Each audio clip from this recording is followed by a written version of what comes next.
Hi, this is Rick Morgan. And this is Nolan Morgan. And we are a father and son, and we like to do comic book stuff together, right, buddy? Yeah. And we were tasked with, questioned by many dozens of viewers recently, to do something similar to what we did with our CGC Slab, which was with the CBCS Slab. And that is to open and reseal it with minimal or no tamper evidence at all. And were we successful? Yeah, we were. We did it. We were successful. We were able to do it. Right. Yeah, good job.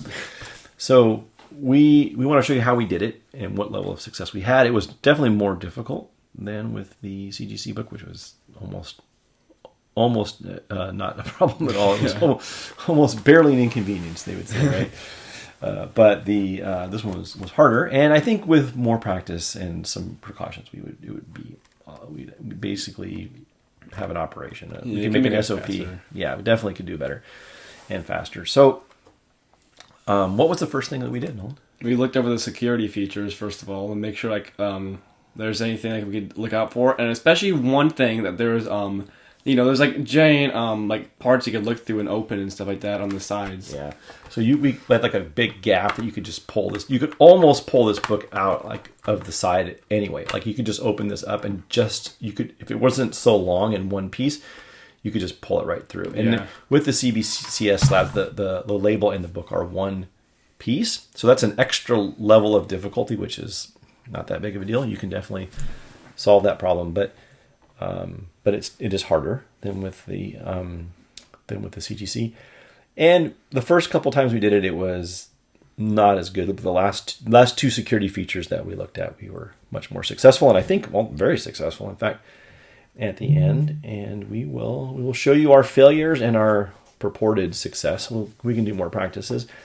And again, this is not to instruct anyone how to do it, which I guess if it's already been being done, if it's this easy, then it's been being done. And if it's been being done, we should know what to look for. So CBCS has been flying under the radar. Maybe it's never been done. Maybe I'm doing the worst thing imaginable, which is to instruct people to do this, which I don't think that that's the case. I think that now that the cat's out of the bag and it can be done with CGC cases, that people will automatically start exploring. So we need to just be aware. I'm calling this sort of white hat hacker attack on this situation. I am definitely not trying to commit a crime. I would never would I swap a book out and do this myself. Or, never. We're not that kind of people. Yeah, no. And we don't want to encourage crime at all. We are trying to give all of us more information to avoid this if we can see it and what to look for. So that's where we're at. Anyway, we'll let you enjoy the video and we'll come back and talk to you at the end. Okay, pal? Yep. All right. This is a CBCS Slab. And there are security locks here, here, here, and here. And if you look at these, if you were to try to open them, they just break. And they're ultrasonically welded at the ends. You can't get them open, and they're sort of pushed over there with a bar across the top and the bottom. You can see these marks here. They're ultrasonically welded in the top center, but clipped over the sides. The sides, however, are open. You can just open that up, and you can grab the book. You can't pull it out because the label and the book are one piece, and they're pinched at the ends, which makes it more secure than the CGC book in that fashion. But we're going to take a look at it and see what we can do. Okay, Nolan? Okay. So on this first corner, we're looking at some of this description of where the book is sitting, how close it is to the edge, where we want to heat it, where we don't. We don't want to melt the book to the inner seal. And we're looking at these clips and thinking, okay, can we get the ultrasonic welding away from the main part of the book? Now, in the very center is where the ultrasonic welding is, and we're just going to warm these up on the edges. We start here on the top. And, spoiler alert, we were not successful this first time, but I want to show you what can go wrong as well. So we will skip up to there now. So we tried heating up the ultrasonic weld inside of the clips in an attempt to make it open and make it free, but we accidentally heated it up too much. We heated up the sides too much, we soften them up, and then we use pliers to get them free, but we deform them with the pliers, which is why you shouldn't use them if you're trying to open this. Right. The basic premise worked. We got the clip off, but we need to do it more gently because it's very noticeable, so we need to take some steps to make it be more subtle. So you can see here we got this one section free, but now we have to put our minds to being a little less dramatic about it. And again, we got to get that ultrasonic weld free in the center, the top center of the clip. And once that's free, then we have to get the sides softer so they can pry around without breaking. And we're trying first to get this corner open, so maybe we can just pull the whole book out. But it's pretty pinched in there. Like, you really got to get 2 of the clips out. You can't do it with 1. They do a good job of making sure the case captures all of the inner seal part, and you really can't get that out of there that way. Now the top center here is where that ultrasonic weld is, and we're just concentrating on that and just barely softening the sides. But our mistake here was also still using pliers. We should not have used pliers, and we're also marking up the case right there, which is something that we shouldn't do. But we are better. It's better this time.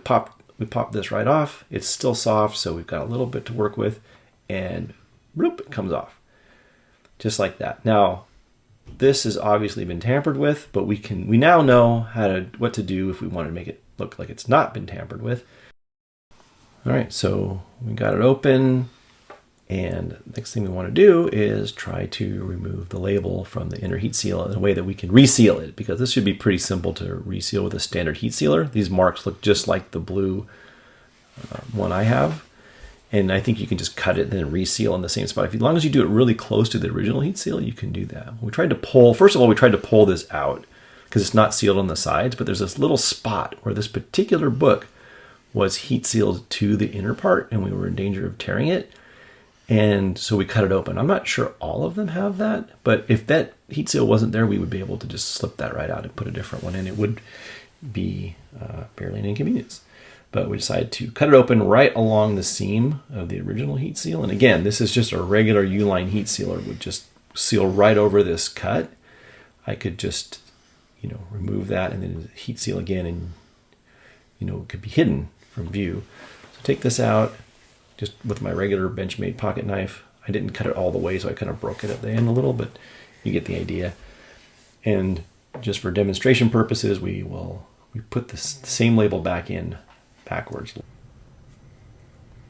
And we look at this and we say, okay, if we were to heat seal this just a 1/16 of an inch further down with a standard U-line heat sealer, you would never know that was exchanged. And in fact, if it hadn't been heat sealed into there, we would just replace it with a different one or just print one in Adobe Illustrator or something.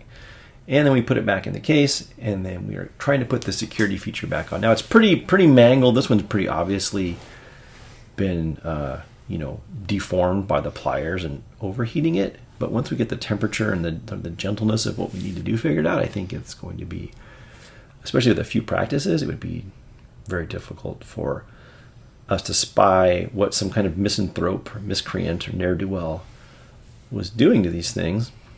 And we're trying to push this back on, seeing how to press fit it. Now, obviously, we want to put some solvent in the middle of the clip the first time to re-glue it, sort of like the ultrasonic welding. But it ends up there's a really satisfying click. It just snaps and pops right into place, and it's really hard to get back off again without heating. You push pretty hard, you'll get them force it back over, because it sort of pinches the inner sleeve in there, and it keeps it under tension, and just whack it with this tool here, and it pops back in. And it is very hard to get off. It felt like I was going to break it, and in fact might break it in taking it off again, but a little bit of solvent would make it for sure break if you were to try to get it off of there. It's pretty secure. So I think that is not a success because it's obvious that this was tampered with, but we're going to go ahead and try with the other side next, and the bottom 2 security clips, and see what we can do with just one learning cycle. So it didn't look great, but with practice it'd probably be unnoticeable. Yeah, I agree. Let's practice some more. What we put here was some tape to prevent the scratches from the tooling mark, and we would use Kapton tape in the future, which is a high temperature tape, over the top of it to prevent scratches there as well. That way we could heat it at a medium temperature without being concerned about marking up the top of the case. And we're just heating this, and you can watch this center, this ultrasonic weld there. You can already see it separating, and it will separate that section. And once that's done, you got to get the corners of that clip so that you can pry it off. And you don't want to overdo it so it has a permanent deformity, just a little bit, and then you can get the thing off. And we tried pliers again at first, and it was too mushy, and we were going to make marks, but we decided to use a pry bar instead, and that was what ultimately worked really well. We got it warm, just a little bit warm, and we get under the edge there, but on top of that green tape, so we don't have to worry about marking it up too much. And we're just getting these corners here. Like the corners is where you really want to, you could break, right? If you push too hard, those corners will break.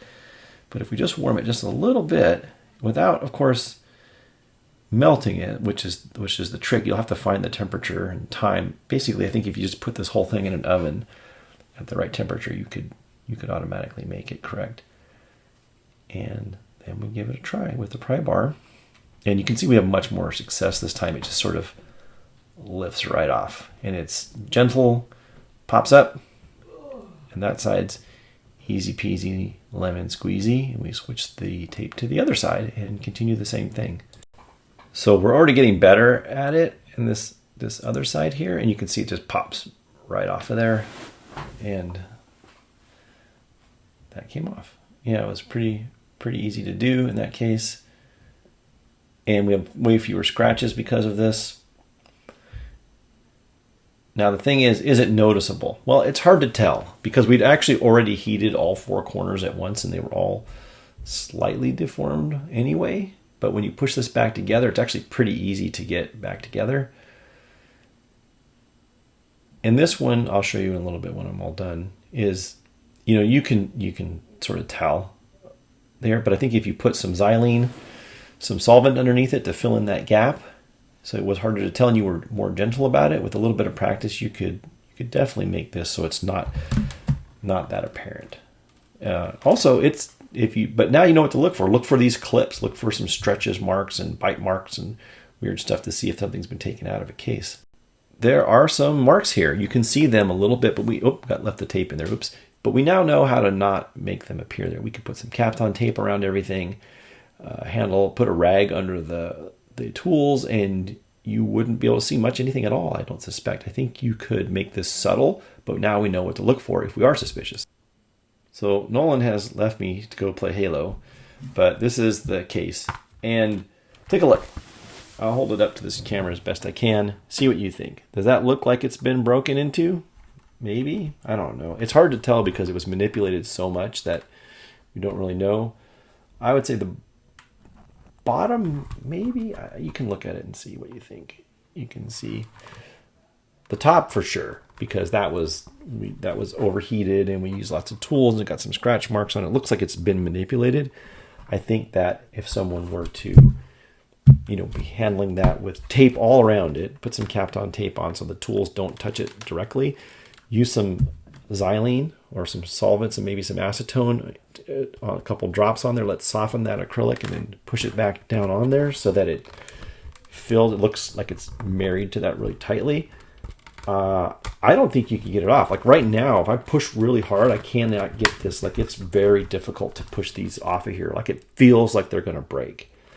And by pushing them, and they might if they're not warm. So it's pretty well sealed. It doesn't look vulnerable, and so that's what I would look for. I would look for any evidence of scratching or delamination in the very center of these clips. Tool marks on the edges to let you know that this has been tampered with. Definitely harder to do than the CGC case by a long shot, but certainly not impervious. And again, these aren't sealed on the side. I think it appears, since it's only done on one side and the heat seal is misaligned, I think they accidentally heat sealed the bottom edge of this in here. If that weren't heat sealed, you'd slide that right out. You could put it in a different book and you could swap them and it'd be no problem at all. Even with it, you can cut this open. You can reheat seal it with the regular U-line heat sealer with a different one. In there, you could swap two books out entirely. Little practice, I think it could be done. But if you are suspicious that yours have been, I would start here. Look at the very center of these where this is supposed to be welded in place, and then look for tool marks on these clips. That's where I would start with the CBCS case. If I get more cases, I can try more, but I think I don't want to beat a dead horse. I don't want to try to like over discuss this in a way that doesn't need to be done. I'm just responding to the literally dozens, possibly hundreds of people that asked me to try the CBCS case. So anyway, I hope you liked the video, and I will see you around. Take care. Bye-bye.